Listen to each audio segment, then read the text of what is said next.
Pape Djibril Fall. Pape Djibril à toi. Oui, par rapport ak fast track bi wala. Oui, et poste PM bi ban impact la ci am, fallait-il enlever ça pour mu fast track wala mu fatt taraj. En fait su may déglu suma doomu baay bi Serigne Fall bi damay xaw a inquiet trop. Parce que bu fekkee ne ay nit dañuy aborder question yu am solo yi nga naan politique fiction ngay def man dafa am feneen fu mooy yóbbu mooy Sénégal problème bi ñu am dëgg mooy da ngay ñeewante sax le président de la République parce que ñi muy àndal à un moment donné su ne weex na ñu ne tàll su ne xonq na ñu ne cuuy amul répondant contre proposition c'est-à-dire que te loolu daf ñuy sooy déglu d'habitude les partisans du chef de l'État daf lay yóbbu sax ci li Maman di wax Gondwana c'est-à-dire que à chaque fois man li ma seetlu pour parler des réformes et des réformettes mooy que ne boo xoolee réforme yi nga xamante ni dafay jëm trop ci wàllu politique lu ci bëri procédure d'urgence lay nekk rapidement ñu lijjanti ko mu jeex mais am na réforme yoo xamante nii nga xam finalité bi mooy soulager askan bi soulager seeni préoccupations suspicion parce que Babacar daf ko léegi en réalité rapport yi gën a mag ci àdduna yëpp c'est dañ koy baser ci perception rek ci li nga xamante ni président de la République def na pour man Macky Sall mooy président bi def diagnostic bi gën a leer avant mu ñëw magistrature suprême mais dafa def benn commande en termes de réforme fay ci xaalis bu bari Amadou Mahtar Mbow jiite ko ana CNRI liggéey bi ñu defoon diagnostiqué woon nañ institution yi de façon globale sans complaisance ba xam li nga xamante ni foofu la mbir yi di taxawee ak foofu la mbir yi di doxee yemuñu ci bu fekkee ne administration rek la ñuy wax mais def nañ fi benn séminaire ci wàllu administration am ñoo xamante ni dañu seen xam-xam dafa màcc ci wàllu diagnostic ñu ne leen diagnostiquer leen ñu sunu administration ba toucher du doigt les maux ci archaïsme bi nga xamante ni am na ci ak yenn yi nga xam nemmeeku woon nañ ko te mu doon retarder la décision bu fekkee ne dañuy wax fast track y a rien de nouveau AIBD Mbour tali boobu mais niñ ko defaree c'était en un temps record mën nañu wax ne fast track la woon te Ageroute bi lañ ko dénkoon yaa ngi dégg mais fast track aussi suñ koy wax tey jii bu fekkee ne dañ ko parce que Bruno Le Maire daf fi def benn visite d'état bu gaaw boo xamante ni daanaka xamuñu luñ fi wut si woon mais fan yi nga xamante ni aussi ñoo ngi waajal prestation de serment bi dañu gis Nicolas Sarkozy ñëw Sénégal ñu gis Tony Blair ñëw fi mais ñoom lan moo doon raison seen présence au Sénégal dafa mel ni commande lañ indi woon ndax fast track France bu ñu koy wax ñoom mooy dañuy faciliter multinationales yi seen implantation waaye ay package lañ leen di jox yoo xamante ni ci wàllu fiscalité dañ leen di dimbali ba nga xam dinañ mën a installer wu waaye dañ ci français yi bu boobaa dañ ciy boole ay conditionnalité mooy ndax di nga maintenir wàllu emploi création et maintien de l'emploi et d'habitude fast track c'est sur le secteur industriel lay gën a bëree bu fekkee ne dañuy singer rek nañu dem jusqu'au bout de la logique te fii bu ñu fekkee ne dañu li ñu autoriser multinationales yi su fekkee ne dañ ci yokk leneen ak ay package ci wàllu fiscalité parce que tey société bi fi def lampadaire yi nii mais nañ ñu wax nañ ba ci fi mu ne li muy génn ci port bi sax dañ ko exonéré ak yeneen sociétés yi nga xamante ni yëpp bi ñu bëggee ñu gaawal rendre le produit fini am na ay soulagement yu am solo yoo xam defal nañ leen maintenant quid du secteur privé bi nga xam dafa jooy ci premier septennat bi bay bëgg a dee pour man question essentielle yi loolu la mooy fast track bi tey li nga xamante ni noonu la ñu wax ne noonu la nar a faciliter multinationales yi rek moo tax mu jóg en réalité beneen bi mooy damay tiit encore une fois mu saper la transparence et la bonne gouvernance encore une fois justement Babacar dama jàng ñetti fan ci ginnaaw gis-gis bu safaanoo je précise le fond de ma voilà kon précise li tax ma ne je précise li tax ma ne damay ragal mu saper la transparence mooy bu fekkee ne dañu bëgg a gaawtu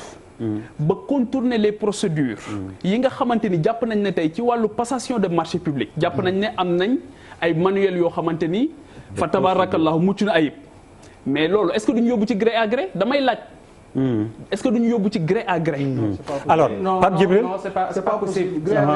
c'est-à-dire qu'il y a des textes dans ce pays-là je pense que qu'il y ait un premier pas ça change pas grand-chose sur ce plan-là ça change pas grand-chose qu'il y ait un premier quand on dit l'accélération des procédures ça ne veut pas dire contourner les procédures et les lois loolu moom c'est même pas pensable je pense que c'est par rapport à l'action gouvernementale suppression poste premier ministre je pense pas par rapport à l'action gouvernementale c'est-à-dire que le président soit en interface directe avec les ministres ñu mën ko rendre compte directement il y a plus besoin d'un intermédiaire. Mais pas en matière de contournement. Et un peu aussi la fin du ponce-pilatisme, comme on dit, quoi. L'autre chose, c'est-à-dire que on est dans un régime quand même présidentiel, j'insiste là-dessus. C'est-à-dire que président li ñuy Sénégal wala àdduna bi sax li ñuy xool mooy li ñuy bàyyi seen ginnaaw. Président Macky Sall en 7 ans il a fait des réalisations. nit ñi teg ko bët. On lui a donné un deuxième mandat. Je pense que peut-être li muy xalaat mooy buy dem. bàyyi fi des réalisations yoo xam ne nit lañ teg seen bët. mais mu ne loo xam ne daf may ralentir nañ ko dindi. je comprends comme ça. Abdou par rapport ak li ngay wax ni justement. Babacar il y a 3 jours dama lire lu mu wax ci Sud Quotidien. et justement ça va un peu ou ça répondra préoccupation Pape Djibi. nga ni que pour yow fast track dina mën a xeex corruption. guerre. En fait, moi je comprends bien le blockchain. En fait, avec le blockchain. Bon, je comprends bien le souci de préoccupation. Parce que bon, c'est vrai que parfois ñu bëgg a gaawal mbir yi rapidité ba contourner yenn kii pour mën a def ci gré à gré mais man dama jàpp que ni en fait du ñu àgg foofu parce que comme ni ko Khadre waxee mbir yi lu muy gaaw ak lu ñu accélérer la cadence dañ koy def en conformité avec la loi c'est-à-dire gré à gré ak lu ñu bëgg mu gaaw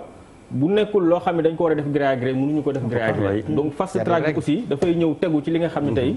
moom mooy li charte ci tëral alors man dama jàngat bi ma ci am avantage bi ma gis ci fast track bon c'est vrai que avantage yi kenn ku nekk si ñun xëy na mën na ci wax benn ponk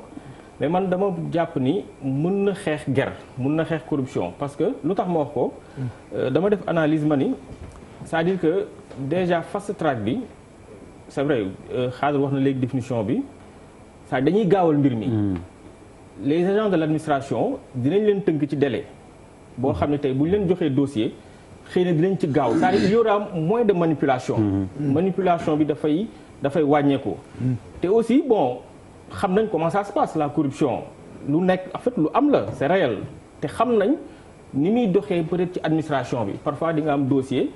pour dossier bi gaaw léeg-léeg bu ñëwee sax xam nga mën nañ ko dugal ci tiroir bi di xaar ak yi ci war a ànd ak yooyu pour que ñu xool en fait nan la ñuy def ba traiter ce dossier mais bu fekkente ni tey l'agent de l'administration dañ ni ko tu as un délai bien défini c'est-à-dire dañ la tënk ci délai bi waroo ko passer te dossier bi parce que supposons dossier boo xam ne dañ ko doon traiter pendant da ngay yóbbu sa dossier ñu traiter ko ci 1 mois mais tey bu ñu nee la dossier bi c'est-à-dire c'est supérieur dañu la dama bëgg ñu traiter ko en un laps de temps record pour man doo xaar ñu am loo xam ne noonu lañu lay nuyoo pour que dossier bi mën a gaaw kon man rapidité boobu dina permettre nit ñi yenn yi nga xam ne tey ñoo ko doon c'est beaucoup plus complexe que ça. mais bëgguma la couper mais vraiment tey booy xool administration sénégalaise ni muy doxee ci procédure yi papier boo ci wut bu mu mën a dem et puis am na tuuti évolution bu ñu def même ci sur internet da koy gis bu ci nekk am na délai délai bi muy wax bu ñu defee nee na dañuy tënk nit ñi ci ay temps tey boo acte administratif boo gis dinañ ne ne timbre nangam délai bi temps boo ko déposé pour ñu jox la am na délai lan moo tax délai yi kenn du ko respecté loolu mooy wax ji te c'est pas parce que bind nga rek ni fast track am na que da ngay changer comportement yi parce que comportement yi moo yàgg quand tu n'as pas réglé la question de l'humain fast track bi day nekk ci slogan bu bees Pape Djibril s'il te plaît bon c'est un peu à l'origine Fall yow yaay tëj fast track bi je te promets yow yaay tëj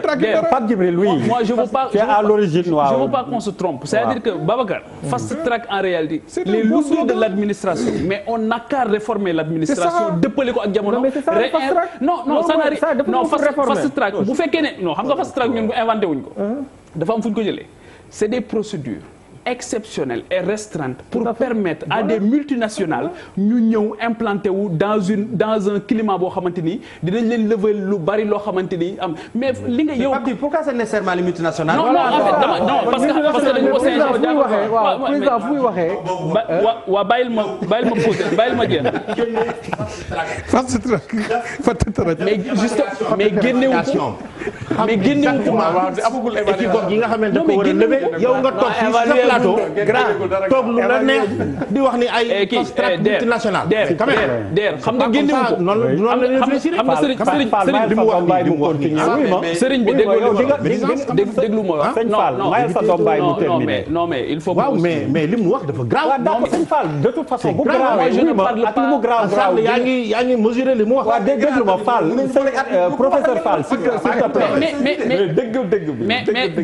mais nee na c'est pour les multinationales mais dama lay conseiller dañuy xàllal yoon pour les multinationales parce que Sarkozy ñëw na fi xaw ma keneen ñëw na fi ñëw na. il fait des hypothèses. non postulat bi mu demee moo baaxul. postulat bi nga xamee ne moom la demee. professeur Fall il aboutit à quelque chose d'absurde. am na droit def ay hypothèses am. waaw non dafa dem si postulat boo xamee ni si absurdité. professeur Fall s'il te plaît continue. léegi may ko mu continue. damay maintenir li ma jot a wax d'abord. oui li ma wax yëpp maintenir naa ko. et dama koy considérer sax la gravité de la question justement elle est grave. moo tax ñu war ko aborder avec beaucoup de gravité et de solennité. li ma bëgg a wax par rapport ak lii nii mooy li ma doon wax léegi ne dama yërëm président de la République parce que contre-proposition bi encore une fois des fois dafay def ci ñi nga xamante ni ñoo ko war a dimbali. Macky Sall fi mu ne nii xam nga lu mu soxla mooy ñu ñaanal ko mu def quinquennat ñu gunge ko mu def quinquennat bi mu jeex mu dem ci leneen sans problème mais pas dugal ko ci ay guute loolu moo tax taxaw seetlu yu am solo loolu moo tax ñu war a nommer les choses fast track. bu fekkee ne dañu ko jële feneen parce que moomuñu ko c'est un concept qui a été importé comme ni ñu importé démocratie comme ni ñu importé leneen Malal wax na ko léegi tropicalisation bi moom mooy des fast track ça je suis désolé Babacar ça n'a rien à voir avec les lourdeurs administratives lourdeurs administratives yi pointé nañ ko du doigt CNRI def na ko séminaire bi ñu fi defoon pour réformer l'administration def nañ ko loolu nañu ko jël modernisation de l'administration mais nañu jël loolu ñu appliquer ko xam nañ là où se trouvent les problèmes fast track bi encore une fois c'est des dispositions des procédures exceptionnelles et restreintes te dafa am loo xamante ni moom lañ ci war a su fekkee ne continuer nañ ko te defuñu ci bu fekkee ne continuer nañ ko Papis te defuñu ci ay mesures ay garde-fous su boobaa secteur privé national dina gën a yuuxu te dina gën a yombalal ñeneen ñi